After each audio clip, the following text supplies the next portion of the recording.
Medina की फ़ज़ा उस दिन कुछ और ही थी। हवा में खामोशी ज़रूर थी, मगर इस खामोशी के अंदर तूफ़ान छुपा हुआ था। लोग जानते थे, आज फैसला होने वाला है। ये ग़ज़वाए उहद का दिन था। नबी करीम सल्लल्लाहु अलैहि वसल्लम सहाबा को सफ़ों में तरतीब दे रहे थे। हर चेहरे पर संजीदगी थी, हर दिल में एक ही जज्बा, या अल्लाह, आज जान भी चली जाए तो परवाह नहीं। उन्हीं सफ़ों में एक शख्स खामोशी से खड़ा था, न ज़्यादा बोलता, न खुद को नुमाया करता, लेकिन आँखों में एक अजीब सी चमक थी। ये थे हज़रत अबू दिजानारा। असल नाम था सिमाक बिन खरशारा। अंसारे मदीना में से थे। लोग जानते थे कि जब मैदान जंग गर्म होता है तो अबू दिजानारा पीछे नहीं हटते। नबी सल्लल्लाहु अलैहि वसल्लम की तलवार। अचानक नबी करीम सल्लल्लाहु अलैहि वसल्लम ने एक तलवार बुलंद की। लोहे की वो तलवार धूप में चमक उठी। आप सल्लल्लाहु अलैहि वसल्लम ने फरमाया, कौन है जो इस तलवार का हक़ अदा करेगा? ये सुनकर कई सहाबा आगे बढ़े। सबकी ख्वाहिश थी कि नबी सल्लल्लाहु अलैहि वसल्लम की तलवार हाथ में आए, मगर नबी सल्लल्लाहु अलैहि वसल्लम ने तलवार रोक ली। इस लम्हे एक आवाज़ सफ़ों के बीच से उभरी, न ऊंची न लरजती हुई, या रसूल अल्लाह, मैं इसका हक़ अदा करूँगा। ये अबू दिजाना थे। नबी सल्लल्लाहु अलैहि वसल्लम ने उनकी आंखों में देखा, फिर बग़ैर कुछ कहे तलवार उनके हाथ में दे दी। ये सिर्फ तलवार नहीं थी, ये एक जिम्मेदारी थी। सुर्ख पट्टी।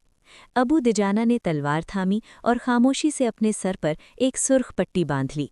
ये पट्टी आम नहीं थी। सहाबा जानते थे, जब अबू दिजाना ये पट्टी बांधते हैं तो इसका मतलब होता है या फतह या शहादत। वो अकड़ कर चलने लगे। कदम मजबूत थे, चाल में रौब था। कुछ सहाबा ने दिल में सोचा, ये कैसी चाल है? नबी करीम सल्लल्लाहु अलैहि वसल्लम ने फरमाया, ये चाल अल्लाह को पसंद नहीं, मगर इस मौके पर पसंद है। जंग का आगाज़। जंग छिड़ गई, तलवारें टकराईं, तीर बरसने लगे, फ़ज़ा में गर्द उड़ गई। अबू दिजाना दुश्मन की सफ़ों में शेर की तरह घुस गए। जहाँ जाते वहाँ दुश्मन पीछे हटता, लेकिन अचानक जंग का रुख बदल गया। कुछ तीरंदाज अपनी जगह छोड़ बैठे। दुश्मन ने पीछे से हमला कर दिया और उसी लम्हे कई तीर नबी करीम सल्लल्लाहु अलैहि वसल्लम की तरफ आने लगे। जब इंसान ढाल बन गया, ये देखते ही अबू दिजाना ने सोचने का वक्त नहीं लिया। वो दौड़कर नबी सल्लल्लाहु अलैहि वसल्लम के सामने आए और अपनी पीठ नबी सल्लल्लाहु अलैहि वसल्लम की तरफ कर दी।